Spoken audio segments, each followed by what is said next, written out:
what is your progression like? Let's talk tech, and because we have a bit, so Right. tech, and then your growth as like having guests on, having more interaction. Right. Like, what has that growth been like for you personally? I think so.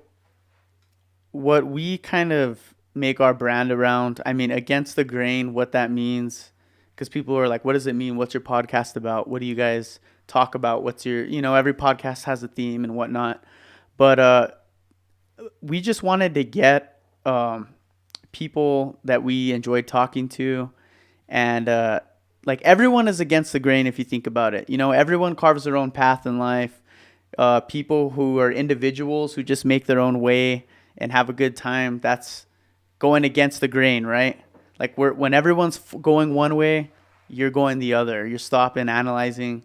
And we just wanted to have start internally, like you had your friends on first. Yeah. And then grow out, and then so we started off with just me and Brandon. We did the first 10 episodes, just me and him, because we wanted our community to get our relationship first. Before we started pulling people in, we wanted them to know who we were and how we kind of talked. Because it's the Coast co-host setup. Yeah, exactly. And I've done episodes without him, but he's been on most of them. He's in the military, so he had to leave for like a year or so. But no, we just did. I mean, up until recently, we just did an iPhone and a tripod, literally. Yeah. And I'm not even kidding you. Like, we still just do an iPhone and like a cheap mic sometimes. We've used the Rodecaster like twice. But this is within 3 years, right? So like within the span of 3 years, we've just set up an iPhone and a tripod. And it's so funny, like when our guests come over, they're like, this is it? Like, this is all you got? Like, because you watch the podcast and you're a fan. That is such a fucking, because your quality is good. Yeah, but like you don't know, right? You don't know people set up. And they just show up. I mean, this is like people that, I mean, I won't say like names or whatever, but like people that, they think that it's this big grandiose thing, and you show up and it's like, this is it, man. You're ready to hang. And it's cool because it's like humble beginnings. You know what I mean? If you're a fan of us now, like this is only the first 3 years, man. We're taking baby steps. And so as far as like the tech goes and stuff, the goal would be, of course, to, have a producer like you do and stuff down the road. But like you said, I don't know where this is going. We just keep going, and we kind of just let it drive itself. Yeah. So you do, because you had a plan, it sounds like to do, and that's very smart to show like a relationship between the two hosts, what you guys are like. Yeah. I mean, fuck, if you're doing 10 episodes, each one's probably at least averaging an hour. Yeah. Right? We try to hit an hour. And it flies by. Yeah, it goes like that. I think our first one, Joey, was like 3 hours, 2.5, and that flew. Yeah. It flew quick. Isn't it crazy, like, when your guests get on and they're like, I don't know if I could talk for an hour. They're, like, all nervous. Oh, there's some that can't. I'm kidding. But, no, it's it's crazy how quick time can fly like that when the conversation is organic, smooth, and, like, so you do 10 episodes, 10 hours of content.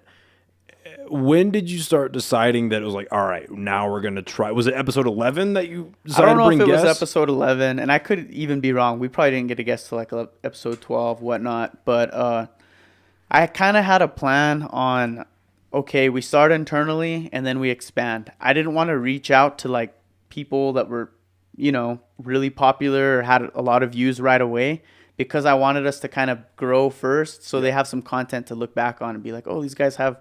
So I said, like, with Brandon, like, let's just get our closest friends on. People that we know we could talk to, but also we'll put a shine on their lives. You know what I mean? Like, they don't have to be selling a product or be, doing some grandiose thing. Let's just make a shine on who they are as a person. And that's kind of like our motto is, like, everyone has a story to tell. Yeah. And it doesn't matter who you are. You could get someone off the street. They have some story on where they got to and where they grew up. And I always like grew up wanting to see more like videos or pictures of like my grandparents, and it didn't exist. It doesn't exist. The conversations like this of like I would do anything to see like my grandpa or grandma or just a lost loved one talk, and have like a video.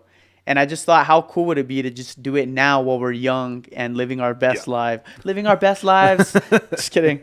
But, you know, it's like a documentation or a documentary of like where you are at that moment.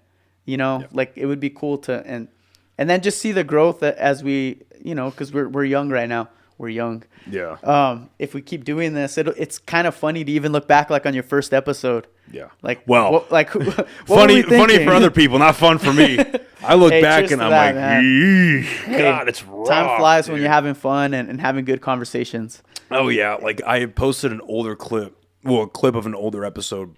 Yeah. For maybe like a year ago or so. Yeah. And I was maybe at the time, I couldn't have been a month away from my bodybuilding competition that I was doing. Oh, nice. And dude, my fucking my face is like shriveled and shrunken in. Man. I'm so fucking skinny. Like anorexic. Oh yeah, I'm fucking anorexic looking, but shredded. My voice is super high, like super high pitched, because I was not only was I losing weight like crazy, because I was in that video that I posted yesterday, I was probably like 155 ish, 154.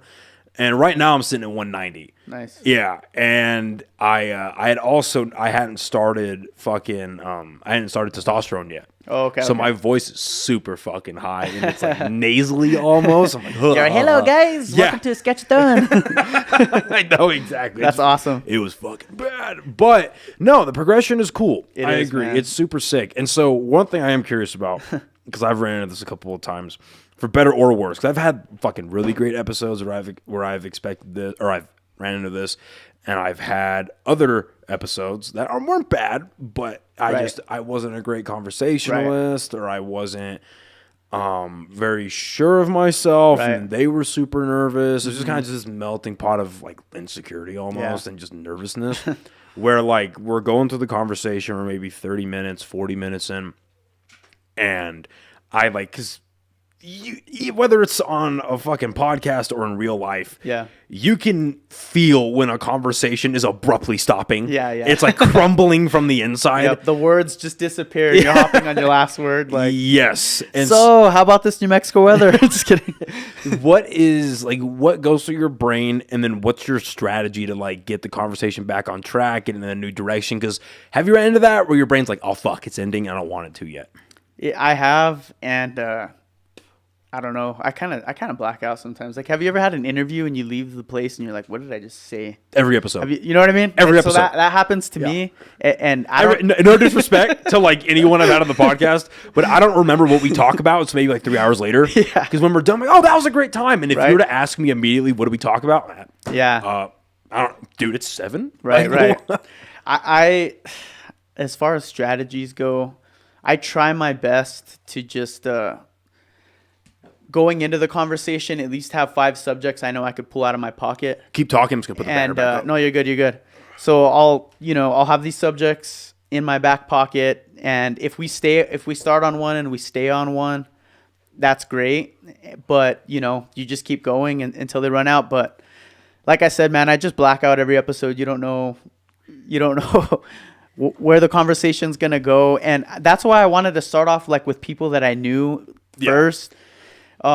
Lately I've been having guests on that I meet, like kind of how me and you just met, where you meet them that day and then you just go into it, and I could see where you're coming from. Like when you first meet someone, you don't know like even their sense of humor. You don't know their religion. You don't know, like I think so recently, like how you had a Decon on your pod, and I had Decon on not too long ago, but I didn't know like he was a Mormon. And I he said he was like from Utah, and I like said some like, I didn't like dog on them, and he was like, yeah, I'm Mormon, and I was like, oh dude, I should have done my research. Like I didn't know, but you're learning as you go, so it's fun though, man. You gotta like take it as a challenge. No, it is. And every challenge, you learn more how to communicate, and that just helps you in real life.